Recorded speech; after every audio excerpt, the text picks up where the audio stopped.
this is me, Nicole, and thank you for joining for another episode of Talk It Out Tuesday. So this Tuesday will be the last official Talk It Out Tuesday episode in length. And today I'm so excited because I wanted to end it on a high note. So today we're going to be talking about generational wealth. It's something that we as Black people often struggle with, and it's something that we often don't have or leave behind.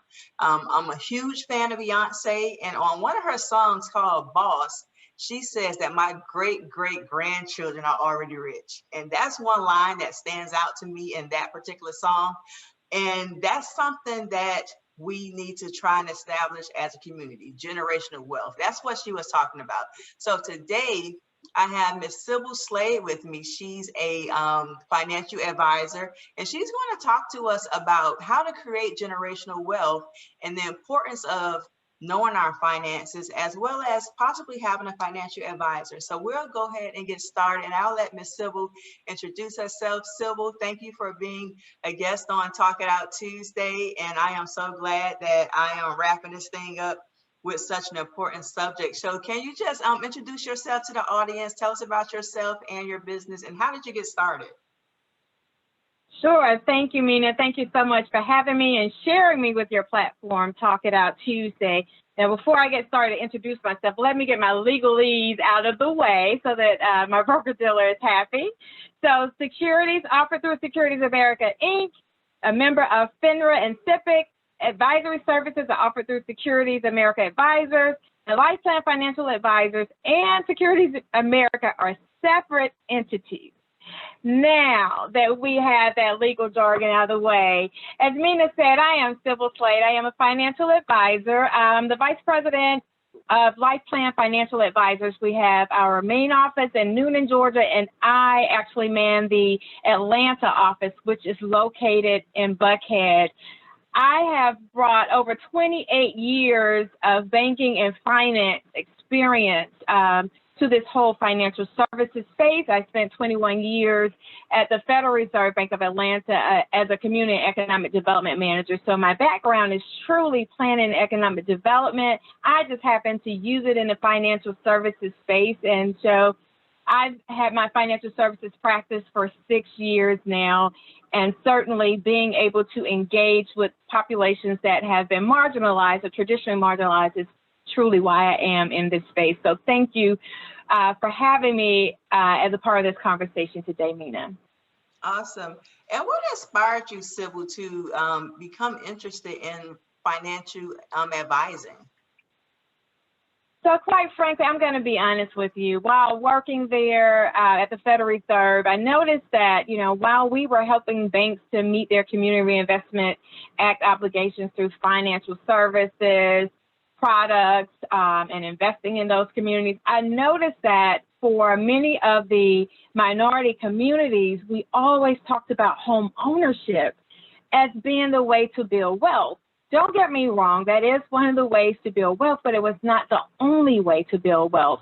And so as a result of that, I really encouraged my then leadership that, hey, we really are doing a disservice to the community because there are so many other opportunities on the investment spectrum that individuals should be taking advantage of to build wealth, not just home ownership.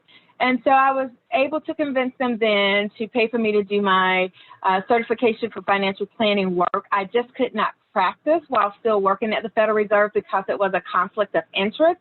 But I truly understood that we as, I would say, minorities need to be in the financial services space so that we can now be a trusted advisor to make sure that Main Street understands what's going on with Wall Street and get really involved in building our wealth.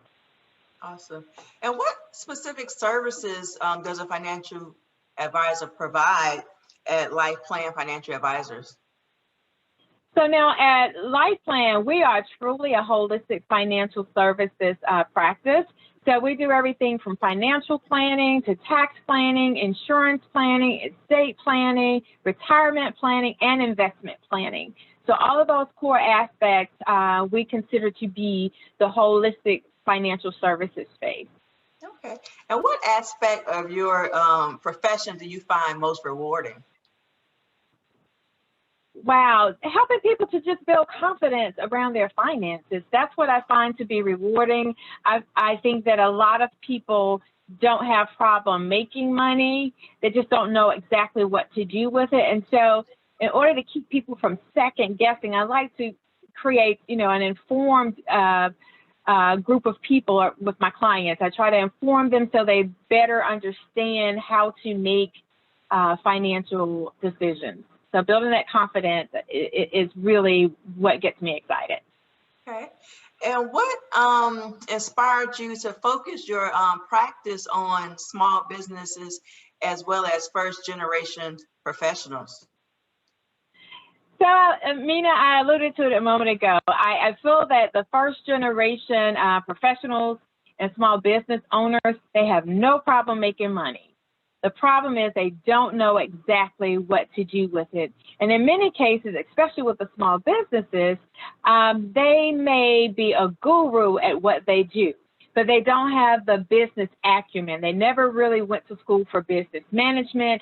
They don't have the capacity to hire someone to be a business manager for them or hire that HR person to help them with business accounting and all those other things for employee benefits, all those things that an HR consultant can help them to do.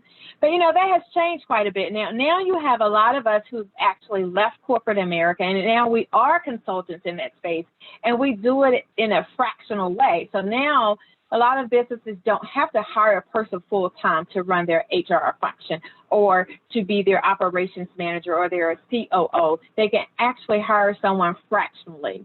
So I believe helping business owners and young professionals to understand, this new capacity that they could build so that they are now better competitors, in their individual industry, because now they have the same types of infrastructure as some of the larger competitors that they're competing against.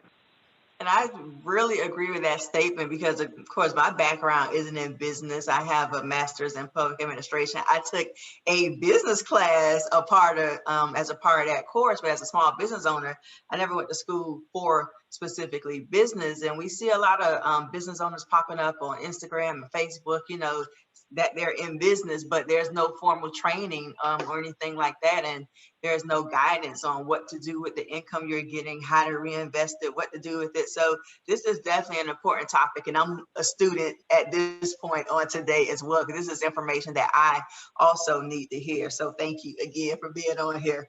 So why do you believe that some small businesses fall short of basically financial planning for their business and also planning for retirement? And especially now where we just had this whole COVID pandemic, there was a lot of small businesses, including myself, just like really stressed out, not knowing if we're going to be able to survive this.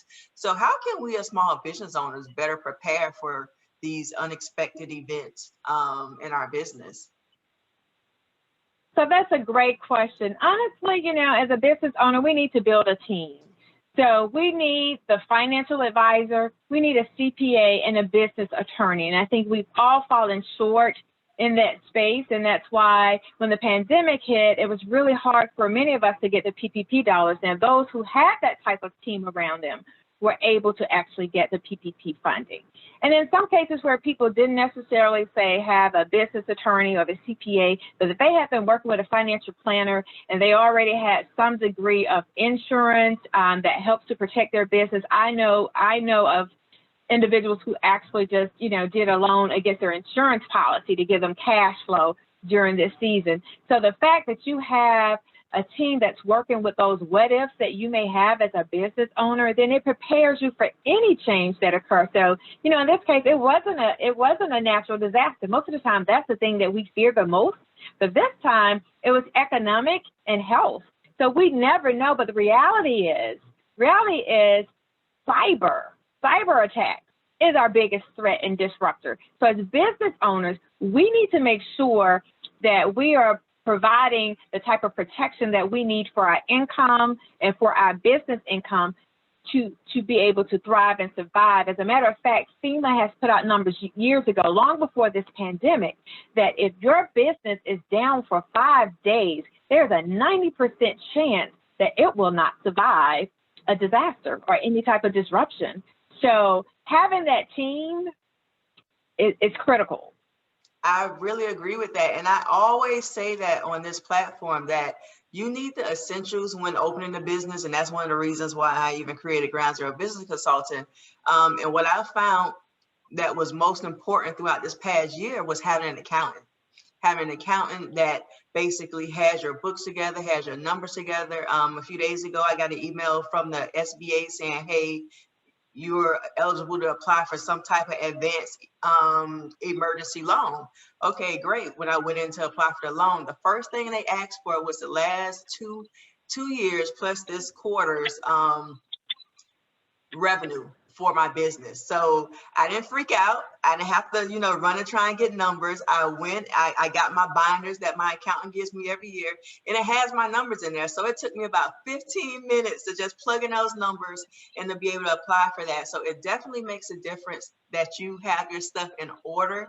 Like you said, that you have a team, because it really takes a team to make sure that your business run as efficiently as possible. So what are some steps that small business owners can take, aside from, like you mentioned, having an accountant or having a business attorney, to ensure that they are financially ready for retirement? Because as a small business owner, of course, we don't have pensions and 401ks, and some of us don't even have IRAs. So what can we do to, I guess, just start preparing that? Because I know we can't run our business forever, although we would like to. So how do we prepare for that? So, wow, that is a great question, and you're hitting a very sweet spot for me, because this is truly, remember earlier I said economic development is my background. This is really where my true passion lies around this, because to your point, what I see is small business owners, when they retire, they close the business and the business is gone. There's nothing else left from the business, right? So that's it. Everything's gone. And so the reality is, along the way, we need to build the value in our business. So when I say that, we need to understand the value of our business with us in it and with us outside of the business. What that does for us as business owners with building the business, and oh, by the way, all the team that we just talked about a few moments ago is who really help you to build that value in that business. But once you have that value in that business and you understand what it is, now you're able to look at your competitors in the market and see who's potentially able to buy your business. You're able to look at potentially key employees, if you actually have employees who may want to eventually take over the business, and now you can buy key man policies or insurance to ensure that they're able to take over the business and then provide the wealth or the amount of the purchase to your family or to you if you're still living. So there's ways to exit the business with value in it so that it helps to prepare you for retirement. So that's the first thing you can do. Secondly, when you work with a financial advisor, they can also help you with a solo K, 401k. A lot of businesses think, oh, this is too expensive for me or too costly for me. Again, that is why I'm in this space, to be able to give you access to the same thing that the large shops are offering to the larger businesses. You would be surprised that you could have a solo K, you could have a 401k or a SEP RA. So now you're putting away dollars now for retirement. It also helps to diversify you away from your business. If everything that you're putting into, all of your investments are being put into your business, then, my tagline used to be, you could have just bought a share of Coke and not took on all the hardship of being a business owner if you were just going to put everything in one investment. So there's a lot that you can do right now. Now is the time. Time is our greatest ally when it comes to our finances. But if you wait to the end to exit the business and you were never able to articulate the value of the business along the way, you have nothing to sell. That's a mouthful right there. That is a mouthful, but that is so true. And why is having that financial literacy important to establishing generational wealth? Because, of course, I I'm from Miami, so I grew up in a single parent home. My mom did the best that she could with just trying to explain finances to me. And that was basically basic finances, you know, savings, checking account and stuff like that.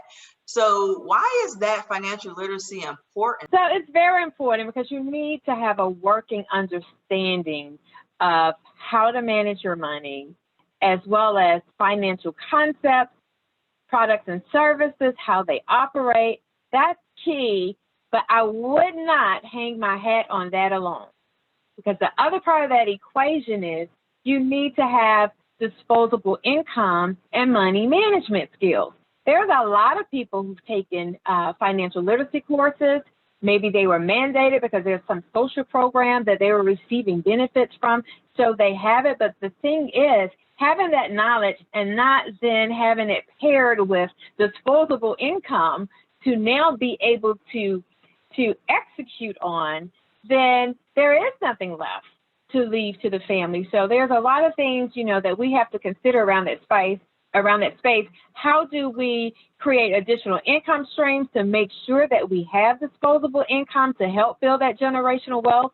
So sometimes it could be simply investing. True, yeah, you could invest and may be able to create income from investing. Sometimes it's upskilling. So sometimes maybe it is going back for a certain certification so that now that you can increase your income. Sometimes it's actually just going into your boss's office to negotiate, because now you understand your value to the company and to yourself, and you can articulate it to ask, you know, for a promotion or increase in income. And then certainly just creating other revenues of income. You know, right now, a lot of people are income patching. That is nothing new when there's an economic downturn. People income patch. So you can create these other streams of income as well. And maybe with this income, this is what you're saying, this is what's going to be my legacy. I'm not going to spend it. I'm not going to consume it. This is solely going to be for my legacy. So there are so many ways that we can build it, but we have to be intentional about building it. More research for this topic and just thinking about what we're going to discuss today, I came across a stat on the Federal Reserve website, and it said that basically the average white family's wealth is 8 times higher than that of an average Black family. Now, when I read that, I was like, wow. You know, I already know we're 400 years in a hole already. So we're trying to catch up to that. And why do you believe, Sibyl, that basically our access to wealth building in our communities has been so limited, and we don't have those same resources that, say, our white counterparts or our Indian counterparts might have? So, Mina, I would not deny there may be some structural barriers that have to, you know, be overcome. That have been there for ages. As you've said, you know, you can have the same style house in one neighborhood and then another one in a different zip code, and the value's not there. So certainly that within itself inherently, you know, limits our mobility or income mobility. But I would like to take this moment to focus on what we can do. And so when I say what can we do, unfortunately, when we look at the data and we look at the income, we already see the income gap, not just by gender, but we also see it by race, right? So we see that there. But then when you start to look at more of the industries that have the higher paying income and compare it to the industries that have the lower paying income, we're heavily concentrated in those industries with the lowest paying income. Quite frankly, right now, the only industry where the income gap is closing is technology. So this is near and dear to me too, because as Black women, we have the most conferred degree out of all races and sex. And guess what? We have the highest number in those lower paying or lower earning jobs that I was talking about. So that's within our control right there.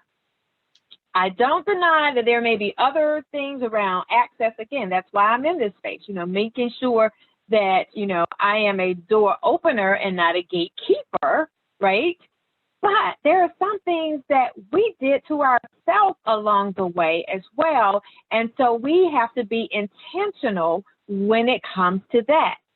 So sitting in one job forever, your pay increases are going to somewhat stay the same. And I'm just going to say for myself, I didn't sit in one job forever, but I really stayed with the same company forever.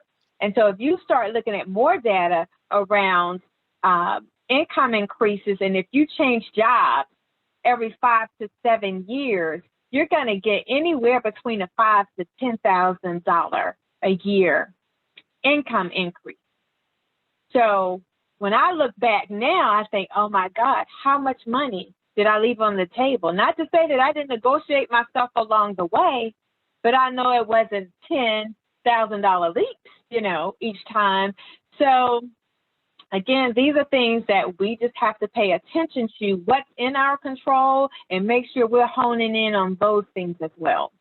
That's a good point you mentioned, Sibyl, because you kind of answered two of my questions already, but that's a good point, because my next question was basically around the fact that, of course, as African Americans growing up, again, from Miami, we were taught you find a job, you stay on that job for 30 plus years, retire from that job, and the same thing with a house.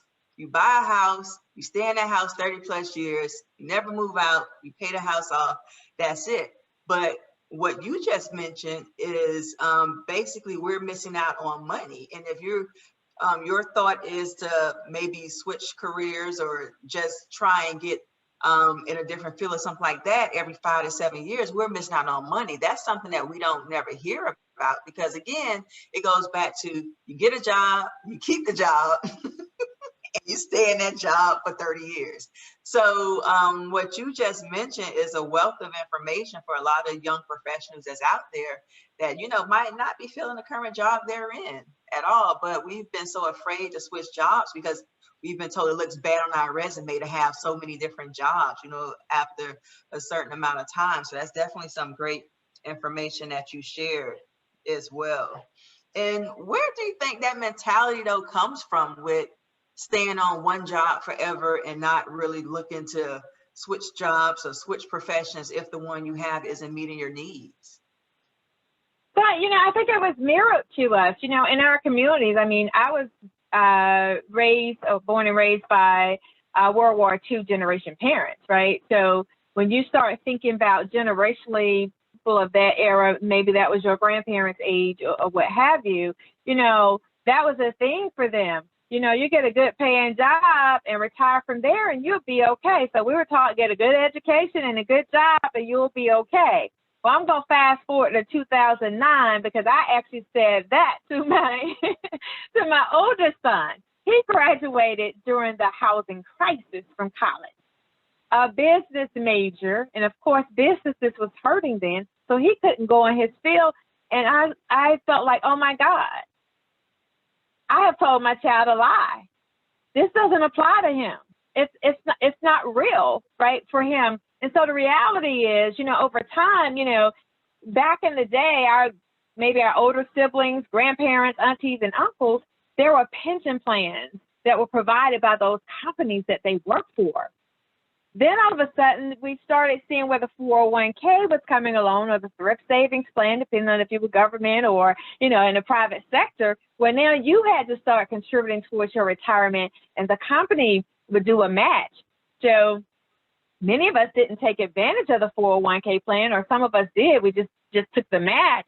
Well, then if you're working for a company where there's not even a 401k plan where you could put away for retirement, the only thing that's left for you is the traditional IRA or the Roth IRA. Well, guess what? You can only put $7,000. Well, back then, $5,000. I think it moved up to $6,000 right now. $7,000 a year. $7,000 a year, putting it away for retirement is not going to be enough when we retire. So that's the reality. So the reality is you've got to save for your retirement. We already see where Social Security is not enough for those that we know who are only receiving Social Security. And then for those who have 401ks, if they didn't properly save, they don't have enough for retirement. Many are back working, right? And then for those of us who didn't put into anything or decide to put, like I said, into an RA, you're talking about $7,000 a year. That's not going to be enough. The rule of thumb is when you get ready to retire, you should have 10 times your annual income already saved for retirement. Most people miss that mark. Yes, ma'am, that is very true. And I think that's why I see, I know a lot of people that have retired, but they went back to work, not because they wanted something to do, but because they had to, you know. I met one guy recently at my event center. He's a retired Marine and he's a retired fire chief. And he was like, I'm a crossing guard just because I want to get out of the house. So he does crossing guard work at schools and stuff like that. And he loves it, but he's not doing that because he has to. It's because he just want to get out the house. But that's not the case for so many other people, that they're getting second and third careers because they haven't properly prepared for retirement. And everything that you just described would definitely help people be prepared for that, so they can make the adjustments earlier on, as opposed to waiting until they're close to retirement to make those adjustments. And what steps do you think people can take now to start to financially prepare for their future? So again, now is the time. I know we all always think we need to wait to the perfect day, but there is no perfect day. Like I said earlier, time is your greatest asset. Time always multiplies money, but money can't multiply time. So let's remember that first rule of thought. But I'm gonna give you just a few things here. First, we definitely have to have that emergency savings set up, right? And so typically, you know, in the past you would hear 3 to 6 months of income. Now I would argue 6 to 12, because these things are happening so frequently where we have disruption of income, you know, 9/11, houses crisis, Katrina, what we're going through now. So definitely making sure you have the emergency funds. And if you know, 3 to 6 months sounds daunting, and it does. Anytime I say that to someone who doesn't have emergency savings, so I say, let's get to 1,000 first, and then let's start to build from there. So, you know, building those milestones along the way, at least you see your wins along the way. You see your money momentum, you know, happening for you.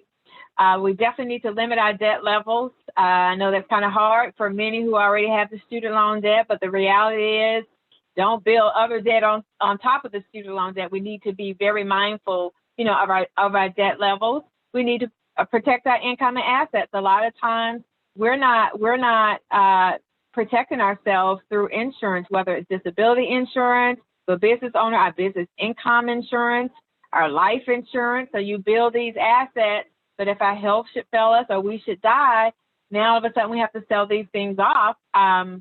Creating that disposable income. I said that earlier. We have to have cash flow.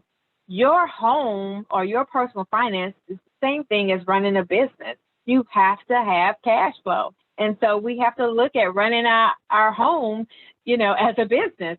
Definitely invest, create a tax plan. Make sure that Uncle Sam is not your business your business partner in your home or in your business. You know, he's getting a big cut too. So now you're working for him and yourself at the same time. So making sure you have a tax plan and making sure you have a distribution strategy for retirement as well as in debt. And a lot of times we don't think about that. We just, you know, we know we have this money sitting over here and this should carry us, you know, through retirement, but we haven't really done the distribution strategy of what are we going to go through first? How are we going to tax shelter things? Who are we going to leave things to? So you really need to have a plan for every last string of income that you actually have in retirement, all of your assets. And, you know, really, you know, research has shown it takes 3 generations for us to build wealth. So to me, that is very important, and more so important now because we're all living longer. So here I go. I'm going to give another little quick story. But, you know, when I look at my son, my oldest son, my dad had dementia, so I was taking care of him, so a caregiver for him, or custodian, should I say. So my son helped with that. My son also, you know, was with me. When I came into business, my income changed. So he had a younger brother in college. So every now and then he threw him, you know, a little money for groceries or gas, right? So that was helping mom out. So he had grandparents out. He's helped mom out. He has his own family. So, you know, you're taking care of 3 generations with your nest egg, and could be potentially 4, right? And that could be all of us because we're living longer. So the money we put away for retirement, and we're thinking this is for me to sell off it to the sunset. Now all of a sudden, that retirement money is taking care of 3 or 4 generations. So it's very important for every generation that you have to potentially deal with, that you understand their finances and make sure they're being proactive about theirs too, so we can make sure that everybody is taken care of and planning accordingly, right? So that, again, you know, traditionally it's 3 generations to build wealth, but right now it could be more, and we need to have those conversations. You know, Thanksgiving dinner, whenever we're all back at the table again, once COVID is over, don't be shy. You better strike up that conversation, because that yacht you were going to buy, you know, maybe mom's nursing home expense. A good time, or is there a good time to actually hire a financial advisor? So anytime is a great time to hire a financial advisor. So let me dispel that myth for you. I think a lot of times we haven't been asked to participate in this space because people in this space are typically looking for investable assets. But even financial advisors on the planning side, we do budgeting. We help you to set up a budget. We help you to analyze your cash flow, because maybe you have some leaky buckets, and we can help you to tighten those up. And then once we create that cash flow, now you are free to start, you know, investing in some of these other vehicles that are available to you to help to protect your family. So don't think you have to have a certain amount to get started with a financial advisor. Sure, certain shops do have those types of minimums, but you can seek out an advisor that, as long as, you know, you have the income, and a lot of times, I'm going to be honest, people have the income to pay for the financial plan and pay for the budget. They may not have their savings or their investable assets, but again, as I was saying earlier, they have the income. They just don't know what to do with it. And now you're able, you know, to help them to start making their money work for them instead of against them. Okay. And what are some of the things that viewers can look for when researching financial advisors? So that's another great question. So definitely you would want to understand what licensing the advisor has. Ask them if they're a fiduciary. Fiduciary means they have to put your interest in front of their interest. So always have your best interest at heart. Understand their investment philosophy. Make sure it aligns with yours. That's a great one. What is their specialty area? Another nosy question that I would say to ask a financial advisor or anyone else that does professional services for you who have to have continuing ed credits, ask them what was their most recent CE credits in. I mean, you want to know that they have some rigor, right? Like, they really do specialize in what it is that you're trying to achieve, and it aligns with what you're trying to achieve. If it's a bunch of fluff stuff, maybe they're not the advisor or professional for you. You really want to make sure that, you know, you do a little digging. Yeah, we ask you a lot of questions because we need to understand your financial position and determine whether or not you're a good fit for us to help you. But you need to ask questions as well to make sure we are a good fit to help you. Okay. And what can viewers do to prepare themselves to actually meet with a financial advisor? So with me, I do what's called a free financial discovery conversation. And so right out the gate, I'm sending a client a list of things that I want them to have for that call. So any investment that they have, I want their most recent statement on it. I want their Social Security statement. So when you go to see what your Social Security benefit will be in retirement, I want them to have that with them. Any retirement accounts, I like that most recent statement. And I like to see their budgeting tool if they have one. If not, we're going to have a very long question to walk through what, you know, they actually, you know, spending on, because I need to understand their spending plan or spending habits. And if they have any life insurance policies, I'd like to understand what they have. That allows me to understand their financial position and whether there's any gaps or any things they may need to reposition to make sure that they're fully, protecting themselves. And again, making sure that money is working for them and not against them. Okay, awesome. And how can viewers get in contact with you if they want to schedule a consultation? Sure. So I am at Sibyl at lifeplanfin.com. So that's SIBYL at lifeplanfin.com, or you can visit our website at www.lifeplanfin.com. So I'm very easy to find. Okay, awesome. Well, Sibyl, thank you so much for being my guest on Talk It Out Tuesday. I hope that everyone, as always, have gotten something out of this. Generational wealth is definitely an important topic. This is something that we don't talk about enough in the Black community. So hopefully, like Beyonce say, you can set up your great-great-grandchildren so that they are already rich. So thank you, as always, for watching another episode of Talk It Out Tuesday. I am Mina, Nicole, and we will see you soon. Bye.